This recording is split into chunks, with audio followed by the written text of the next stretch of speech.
Welcome to the deep dive. We're here to cut through the noise and get right to the core insights from our research. And today, we're tackling a really interesting paradox, something that trips up a lot of ambitious software companies. Think about it. You, the listener, you've built something solid.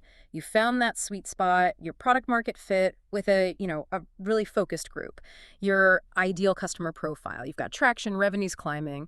Things are looking good. So what's the next logical step for someone ambitious? Expand, right. Yeah, Take that success and go wider. Try to help more types of customers. exactly. It seems obvious. But here's the kicker, the research we've looked at, it warns that this exact moment, deciding to chase that broader market, that's often where things start to go wrong. It's like the ambition itself starts to quietly sabotage the momentum you've built. That really is the core finding, isn't it? And it's so counterintuitive. This mistake, it doesn't come from like incompetence or a bad product. It comes from wanting to scale faster. Thinking, hey, we can help these other groups too, and this is key, thinking we can't leave that money on the table. Right, fear of missing out. Precisely. And the sources we reviewed, they're pretty unanimous. That decision, broadening your ICP too soon, that's the trigger. That's when your growth engine actually starts to sputter. So our mission today is to really unpack why. Why does this early expansion get described as this long-tail death spiral? And crucially, what's the smarter, more focused strategy the really successful companies use instead? Okay, I find that genuinely unsettling. If a company is doing well, why would casting a wider net suddenly cause problems? Stagnation. What does that initial phase even look like? The bit where it seems like it's working before the spiral starts. Well, that's the dangerous part. It looks great on the surface, which is why it's so easy to fall into the trap. When you first broaden that target market, you almost immediately see a jump in, let's call it surface level activity. Like what? What kind of activity? Our sources spell it out pretty clearly. You suddenly get more leads flowing in. Your sales team is booking more meetings. There's just more buzz, more motion. Okay. Vanity metrics going up. Exactly. The pipeline looks fatter. Founders, sales leaders, they might even be high-fiving because, look at all this interest. So the illusion is volume equals velocity. More is more. Right. But underneath that flurry of activity, the damage is already starting. It's immediate. How so? Because you've just swapped surgical focus for complexity and dilution. And those negative effects, they start stacking up, maybe slowly at first, but they build. Okay, so what are the specific red flags? What should listeners be watching out for? All right, number one, your messaging gets watered down instantly. It used to be sharp, hitting one pain point perfectly. Now it has to kind of appeal to 3 different personas. It loses its punch. Makes sense. Less specific. Yeah. Second, sales cycles start getting longer. Prospects are thinking, are they really the best solution for me specifically, or just an option? That uncertainty adds time. Okay. Third, your product demos don't convert as well because, again, the demo has to be more generic to cover different potential use cases. It doesn't hit home as hard. Right, not tailored. Exactly. And finally, the big one, the financial gut punch. Your cost of customer acquisition, your CAC, it starts to creep up. Yeah. And it usually keeps creeping. Oof. Yeah, that's the insidious part. You're celebrating leads, but the finance team sees CAC rising, conversion rates dropping. You're burning more cash for less predictable growth. You got it. It feels like hustle, but it's actually the beginning of real inefficiency. Okay, let's dig into that shift. From, like you said, surgical focus to this general inefficiency. It feels like more than just confusion. The source material pointed to 5 specific ways that broadening the ICP actively kills momentum.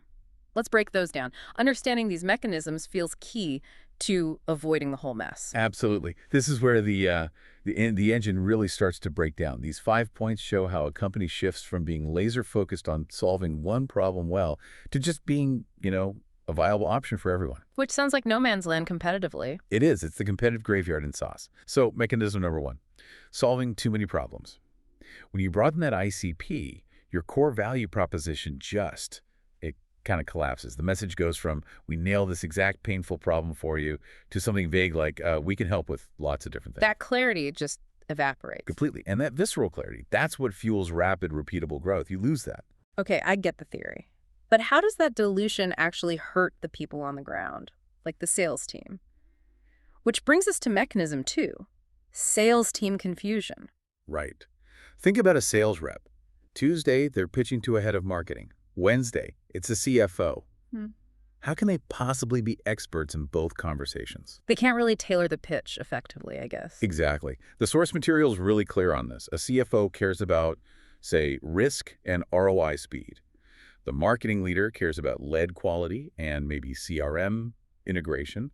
So the rep ends up giving this kind of middling presentation. It touches on a bit of everything, but it doesn't deeply resonate with either persona. They become generalists. And generalists lose to specialists. Yeah, every single time in SaaS. Yeah. Yeah. Okay, so if the sales pitch is muddled, I can only imagine the marketing assets. Mechanism 3, your website underperforms. Yep. Your website is usually your main engine for conversion, right? But if it's trying to speak to 5 different potential customers at once... It speaks powerfully to none of them. Precisely. Someone from operations lands there, sees marketing jargon and thinks, nope, not for me, and bounces. Even if your product could help them, the first impression, the messaging, failed them. That lack of immediate recognition, the critical, is this for me moment, it just kills conversion rates. Okay, now let's turn inward. Mechanism 4 sounds potentially the most damaging long-term. Product team chaos. What happens to the roadmap without that sharp ICP focus? Oh, it becomes a total scramble. Picture this. You now have feature requests flooding in from maybe 5 different personas. Every request feels urgent because it's from a target customer. So the product team loses its North Star. Completely. Instead of building 1 or 2 features that are absolute game changers for their core audience, they start building, well, the sources called it noise, not signal. Lots of little things, trying to appease everyone. There was this one anecdote in the research about a company where the product team was literally working on 2 conflicting features in the same sprint. Conflicting? One added complexity for power users, maybe that CFO persona. The other stripped complexity out to make it simpler for, say, a novice marketing user. Yeah. They were actively working against each other. Wow, creating a product that's just sprawling and confusing. Instead of compounding value for one specific group they truly understood, it's wasted effort, plain and simple. Which leads perfectly to the final mechanism, the 5th one. This sounds like the death blow competitively, like loss of differentiation. It really is the ultimate result. When you dilute yourself, trying to be a viable option for everyone, you fundamentally stop being the best option for anyone. You lose your edge. You lose your edge completely. Startup success isn't built on just being viable. It's built on dominating a specific niche, being the undisputed champ for someone. Once you spread yourself too thin, you're just easy pickings for a competitor who stayed laser-focused on one of the personas you're now only kind of serving. Okay, so if expanding too early is the poison, leading to this, generic mediocrity, what's the antidote? How do we build that dominance you mentioned? This is where the counterintuitive strategy comes in, the one called narrow to scale. Exactly. The name itself tells you the strategy. You achieve scale by narrowing your focus, not by broadening it prematurely. The most successful SaaS companies, the ones that achieve sustainable growth, they get this. You only expand after you have utterly dominated a micro market, mastered it. Dominated, that's a strong word. It needs to be. That initial sharp dominance, that's what creates the leverage, the repeatable, predictable growth engine you need for any future expansion. It's a pretty clear path, really. 3 steps. Step 1, master 1 ICP, just 1. Become the absolute undeniable best solution for that single, tightly defined group. Okay, master 1 first. Step 2, convert that mastery into a repeatable growth engine. This means your entire go-to-market, approach your GTM, and your demand generation activities are humming. They're efficient, they're predictable, because you know exactly who you're talking to, what they care about, where they hang out online. Hold on, let's just clarify that quickly. GTM, demand gen engine. For listeners maybe less familiar, what are we really talking about aligning there? Oh, good question. Yeah. So GTM, go-to-market, that's your whole plan for selling and delivering the product pricing, sales process, the channels you use, support, the whole package. Demand generation is more the marketing side, creating awareness, interest, generating leads specifically. Got it. When your ICP is super sharp, say 90% of your ideal buyers are active in these 3 LinkedIn groups or attend this specific industry event. So you can focus your budget and effort there instead of scattering it everywhere, hoping something sticks. That's the efficiency engine. Makes sense. That's the engine. And only when steps 1 and 2 are locked down, really solid, do you move to step 3. Layer on adjacents one at a time. You don't jump from mastering persona A to suddenly chasing personas F, G, and H. You find the next closest persona or use case, the adjacent one, and carefully apply the mastery in the engine you built. Sequentially. carefully. That model sounds solid, disciplined. But what if a company, maybe someone listening, feels they've already started broadening? They're feeling that internal chaos we talked about. How do they diagnose if their ICP is the root problem right now? Is there a practical test or something from the research? Yes, there's a very simple, very powerful diagnostic tool. Listeners can try this right now. Ask yourself or ask your sales and marketing teams this question. If I asked a customer, what are we best known for? Would they give the same answer every single time? Simple question. Simple, but revealing. If you get 5 different answers back, or if the answer is kind of fuzzy and generic, you know immediately. Your ICP isn't sharp enough. That lack of a single clear answer means your message is already diluted. Your product roadmap is likely scattered. You're already losing momentum. Even if the top line numbers look okay for now, you need to regain that clarity fast. Wow, that ICP test really cuts through it. It highlights that tightening your ICP, refining that core message, it's not just some marketing fluff. Not at all. It's fundamental. Right. It's the prerequisite for faster growth, for capital-efficient growth.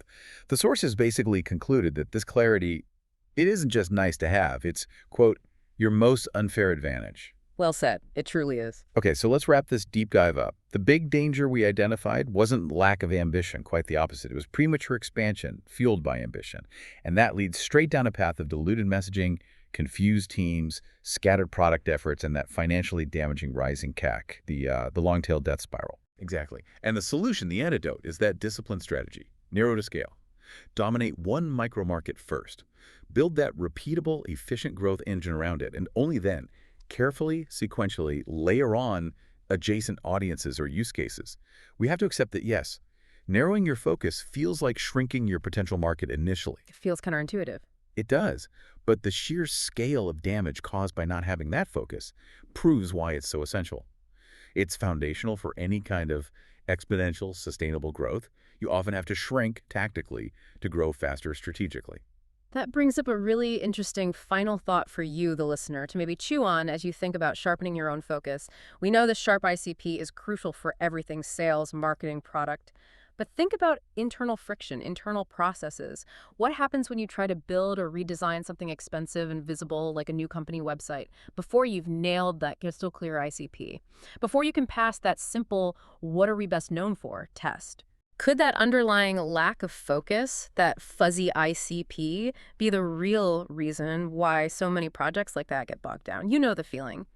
Every stakeholder wants something different on the site. Yeah. Maybe the problem isn't difficult stakeholders. Maybe the problem is the lack of foundational clarity upstream, which inevitably creates those chaotic, conflicting demands downstream. That's a powerful connection, something to definitely consider. Something to mull over as you work on defining what you're truly uniquely best known for.